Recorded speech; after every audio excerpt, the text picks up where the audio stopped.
Hello everyone, I am Reverend Gartlyn Chance, pastor of the Holistic Transformation Ministries at Louis.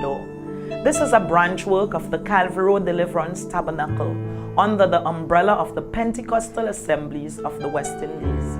I am also a special education teacher, having taught for 34 years of my life. Bridging the Gaps will be aired on the Tobago Inspirational Network every Saturday at 8 p.m. The program is expected to keep you at the edge of your seat. Join us as we deal with issues relating to the stages of early childhood to adolescence.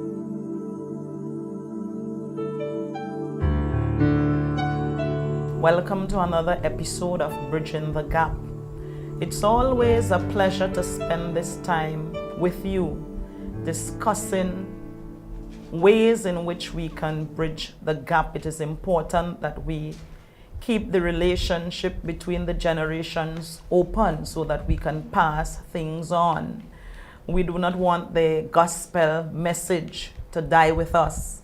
We want the younger ones to be able to carry it on, and we must find ways and means of connecting so that there will be no generational barriers to prevent the word of God from going forth. Yes. On set with me this evening is a beautiful young lady. Her name is Christina Commission. And I want you to take a good look at her. Those of us who were around in the 1970s, remember Penny Commission. She's just as beautiful as Penny Commission. Good evening, Christina. Good evening. How are you today? I'm good. How are you? Okay, I'm fine and you look good. So do you. Today, as I told you before, we are going to have a little discussion. But first of all, I want you to tell me, because I know that you're a believer. Yes, I am. I, more than anybody else, will know that you're a believer. I want you to tell me what church you go to. Well, hi. Let me just say good evening to the viewers. I greet you in no other name but the name of Jesus Christ. The church I attend is Holistic Transformation Ministries. It's a member of the Pentecostal Assembly of the West Indies, short for PAWI, which most of you will know. And here is my lovely pastor. Yes, she is. Okay. So this, viewers, as you just heard, she's a member of our church, a committed member at that. Tell me, Christine, as a young girl, tell me something about your experience with God. Well, well, firstly, let me say it hasn't been easy, but you know, growing up, you know, my school, my primary school, my principal, he is a pastor, and you know, he used to encourage us to come to church, and you know, it's a fellowship and just to know God, get to know him. So you know, I went and I partake of, you know, Sunday school, used to go and do VBS. And, you know, God has been so good. God is good. Okay. Yeah. So you said your principal was a pastor. Yes, he is. And how did he impact your life? Did he take you to church? What? He did. And you know, every Sunday he would send a maxi to pick us up. Yeah, he used to send a maxi to pick us up to go to church, make sure we get there. So he did. You know, I want to thank him. He did a good job. If it wasn't for him, you know, I wouldn't have no God. So I just want to say thanks to him. Okay, that was indeed a good pastor. Yeah. He made sure that the spiritual dimension of his students, that he worked on that. He did. You know, that is missing from our schools today in most of our schools. And yes, it is. It's good that he would have sown that seed in your life. Yes. But I want to find out, you said there was a maxi and he came to pick up members from your family? Yeah, from the family and villagers, you know. Okay. From the village. Okay. Yeah. But did he concentrate mainly on the students that were from his school? No. It was, you know, abroad. It was wide. Yeah. Okay. And, you know, that really hit me really hard because he was your principal. Yes, he was. He wasn't a father or just a member of, okay, he was your principal. Yeah. And he made sure that he found a means of getting you to church, you and perhaps other sister, young brothers, ones, right, from within your home and from within other homes as well. You know, for the past episodes, we have been talking about bridging the gap, and we use the psalm that speaks about the archer and the arrow. And indeed, your principal was a good archer. He was. He made sure that he took care of his charges. Yes. Good principal. Can you remember his name, by the way? Of course, Pastor Allsworth James. Okay, so we need to say, just in case he's looking on, we need to say hello to Pastor. Hi, Pastor Allsworth James. Thank you so much, and God bless always. Yes, yes. So tell me something about your Christian life during that time. It was tough. Well, at the age after being in VBS and getting involved, in church, going constantly, with going to worship team and sing. That was like the age of 11, 12, 13, around there. And, I would constantly go and, make vows and told God I will, live for him and do his will and stuff. But it doesn't always go that way, It is always have the bad influence, the influence doing wrong stuff. Yeah. But one thing I would like to know, you said Pastor sent a van or a maxi to get you all to go to church, and the children went. What about mommy and daddy? Mommy and daddy. Mommy went probably 4 times. Okay. Daddy, no, he didn't.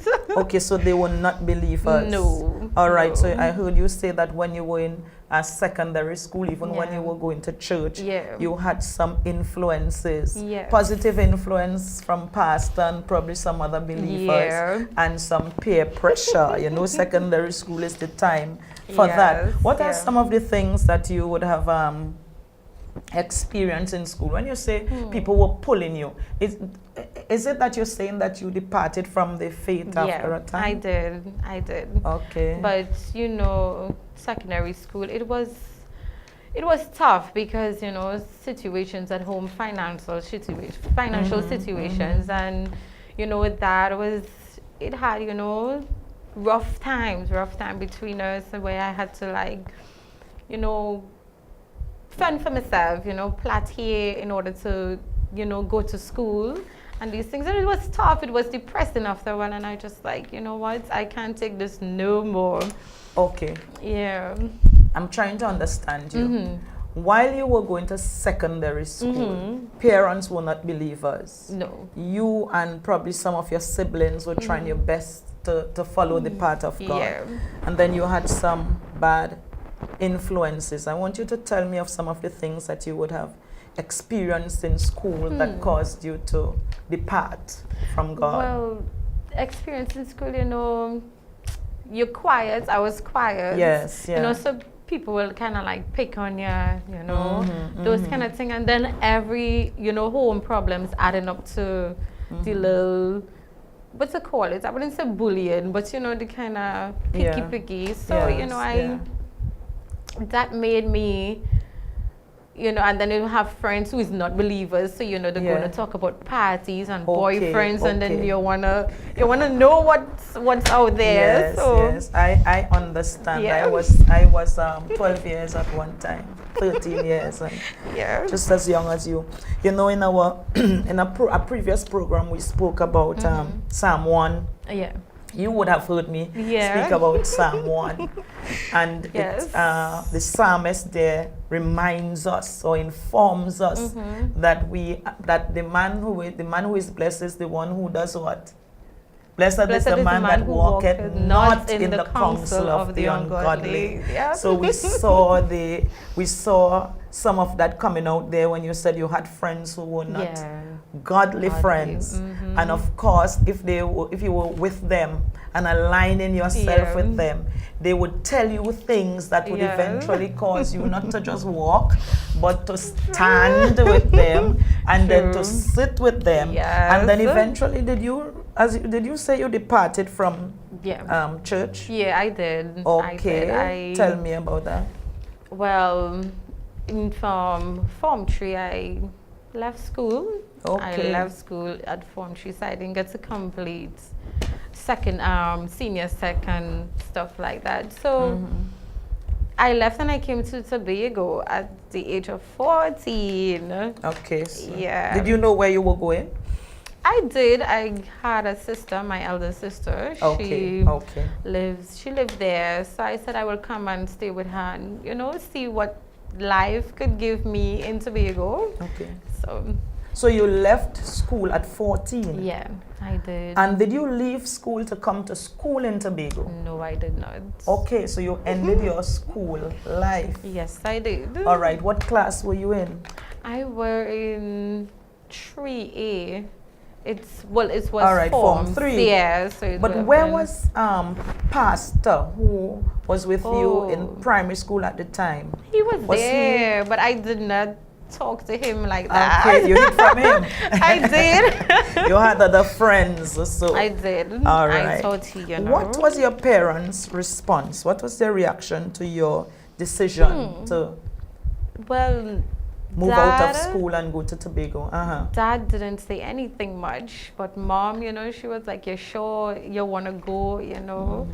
And they let me go, which I thought, no, looking back, I think it was, I thought I was doing the right thing, which I wasn't. And, I thought they should have been more stern and put down the foot and, be like, you're going to finish school and you're going to finish your education and stuff like that. So they were not worried at all when you were leaving school at 14 years? Mommy was. Okay. Mommy was. But Daddy wasn't. He was indifferent. Yeah, he was. All right. So perhaps we could say that there was no real parental no, it wasn't. support for you at that time. Yeah, it wasn't. Who do you blame? I still want you to tell me who you blame for this turn of your life. I blame myself, because when you're young, you decide, you want to do your own thing, but the Bible talk about obey your parents and honor your mother and your father so your days will be longer. I blame myself because I could have obeyed them and listened to them. At the end of the day, your parents is always the one that you're supposed to listen to. It would not. Sometimes it wouldn't be the best advice, but they just know what they're talking about. Yeah. They just know. So you're implying that you are the one who did not listen to your parents at a certain time. I would say that. So it's not that they did not stop you from going to Tobago. Tell me about it. Well, they did. Well, they didn't stop me. You didn't listen to them? I didn't listen to them. All right. When I was leaving, it's not like that. Chrissy, don't go. They didn't say don't go or anything. They just be like, Mommy be like, she will hope everything work out and stuff like that. So what about the school? Was it just an abrupt move? Yeah, it was. It was. Definitely. So the school never tried to, to intervene, to find out, where is Chris? I don't think so. Everything happened so soon. So soon. Okay, so you just got up one day and decided, I'm no longer going back to school. Were you performing well in the academics? I was, I wasn't always a maths person, but other areas I was. Yeah. Okay. I'm still trying to understand, if you were performing well at school. I was. I would say I was. What are some of the things that really drove you to make this decision to leave school? What was it? Stress. I think it was stress. It was just so much, your parents coming down on you in that type of way. It was hard. It was hard. What way did they come down on you? When trying to, my dad trying to talk to him, well, he's not a believer, so then God wouldn't be in the home. Okay. And, we wouldn't get directions, or you wouldn't get the love that you really need. So, me and he will like say something, and I will try to correct him, and then he will think, like, this is my house, but you can't say anything. And I will be like, that is not the point. You're not doing, you're not being a dad. You're not. Okay. Perhaps it was because you had previous experience in church, and you knew what was right. And I did. Was it obscene? Yes, it was. Oh, yes, it was. So there were times when he would use obscene in the midst of the around the children, and you would try to correct him. And I would try to correct him. And of course, he's the father of the home, so you don't have a voice at all. You don't have a say. All right. So those are the kind of things that frustrated you. Yeah. And after that time, you felt like a disconnect. Yes, I did. Definitely. Okay. What do you think was missing from the home? Now, I'm trying to get somewhere here. Yeah. What do you think was missing from the home that caused you to, to experience such a life? What was missing? I think respect, God, love. Okay, respect for God. Yeah, respect for each other. Okay. Yeah. And God, God have to be in the center of everything in order for it to work. And it didn't have that, so it was always arguing, quarreling, and stuff like that. Okay, it was always the whole something. Environment was the environment. It was. A frustrating one. And when you speak like that, it seems as if there were a number of you all there? Yes, it was. Okay, about full house. Full house, about 11. No, 10, 11 of us. Okay. Yeah. What are some of the things you would have liked to share with your parents that you feel you were deprived of during that time? Bonding, that parents and child time, the malls, the movies, the beach, the river, the parks. I didn't have that. Okay. So I think if we had those things, we would have end up on good terms. So you didn't have the opportunity to bond, you said? No. All right, so there was a lack of interaction, yes, it was. Communication with your parents. Yeah. What about your older siblings? Did they provide you with that kind of experience? Not really. It was tough. It was tough for them as well? Yeah.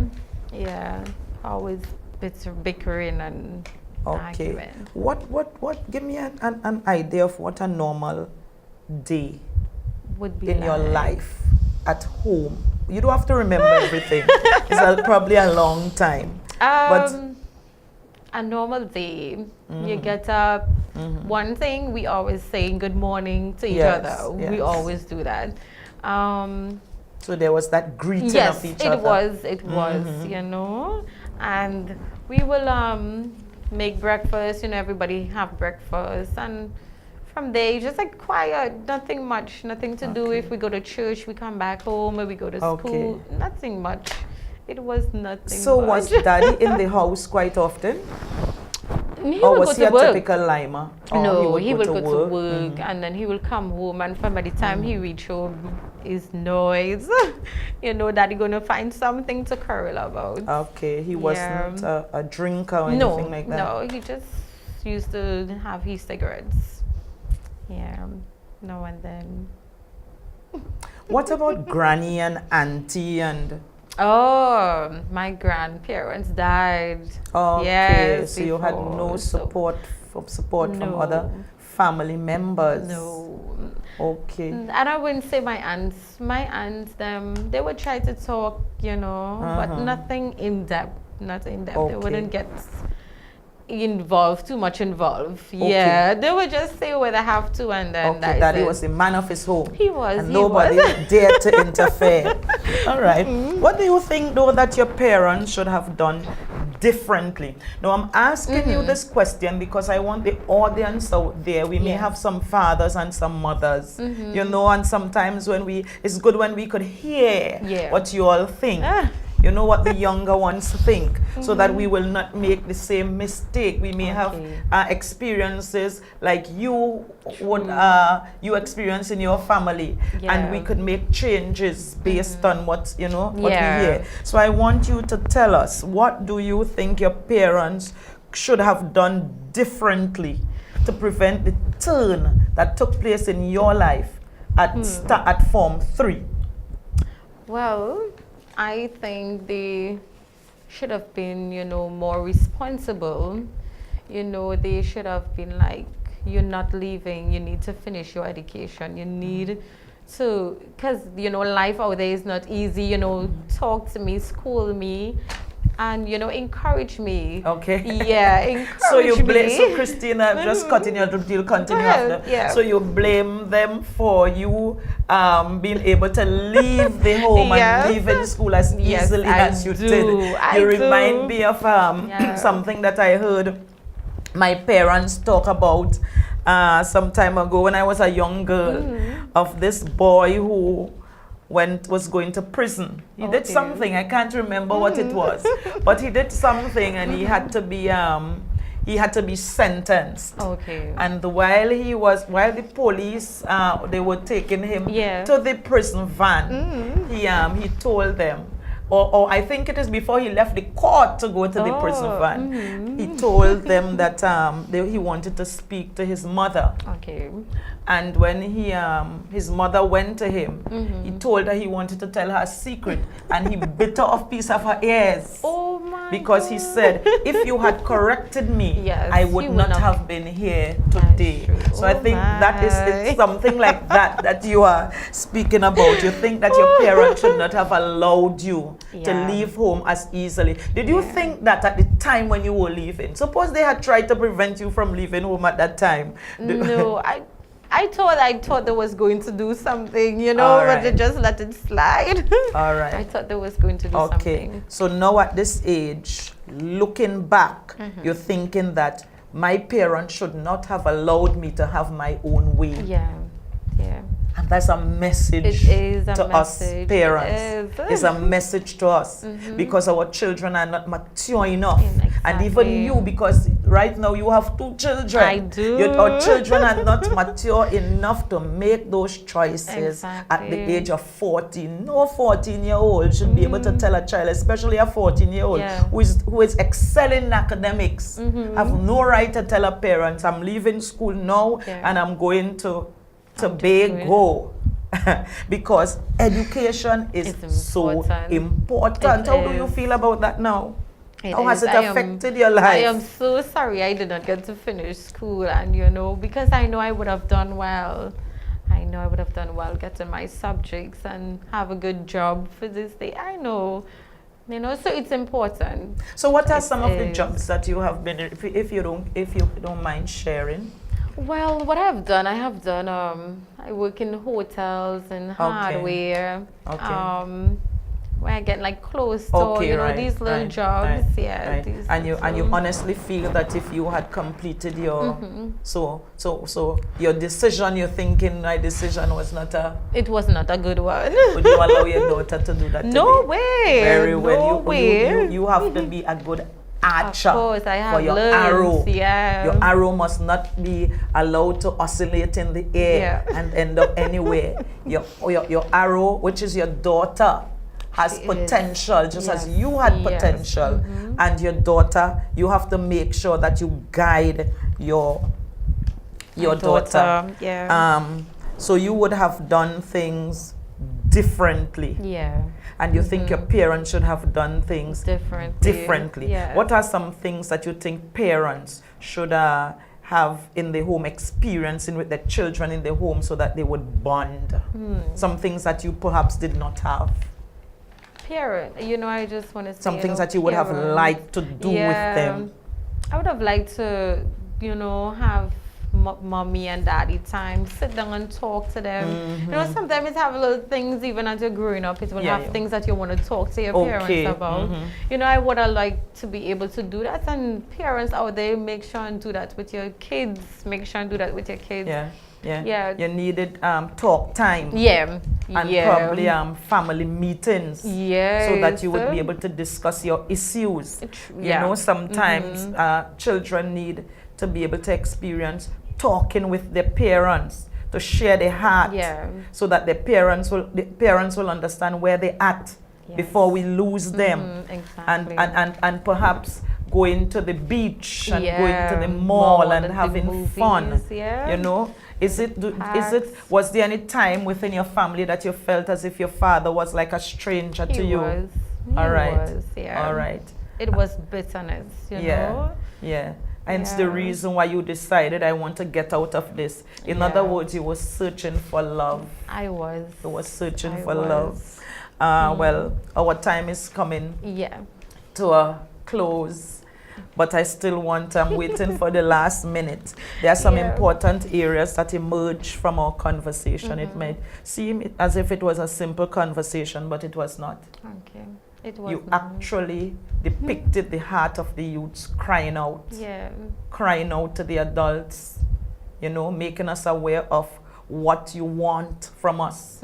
You want friendship, and love, you want conversation, you want love. You spoke about financial support, right? Something that emerged from our conversation was decision making. You're not biologically mature enough to make these types of decisions because you're bombarded with mixed values wherever you go. So you need guidance as to the decisions that you made. You spoke about social support. You needed people around you to support you. At that time, pastor, as a pity pastor, wasn't around to bring you back, you know, to that place that you left. And you spoke about financial support. Did you say you had to do some things to keep yourself up? I had to plait here. All right, so it was a lot for you to do. Parents, we have to provide for children when they are in school and even in the communities. We need support from those in the communities.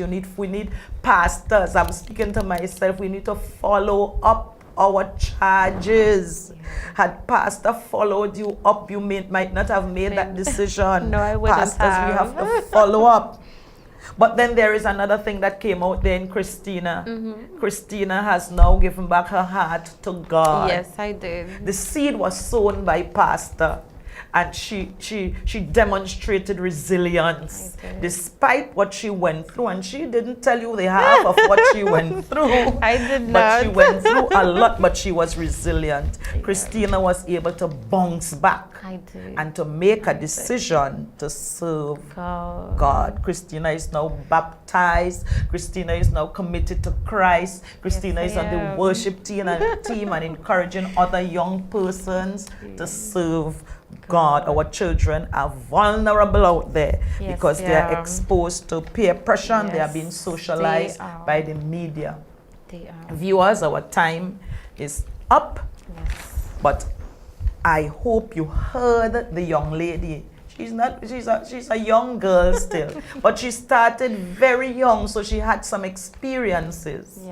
And I hope we understand that in order for us to bridge the gap, the main thing that came out from this young lady today is the need for communication, the need for bonding.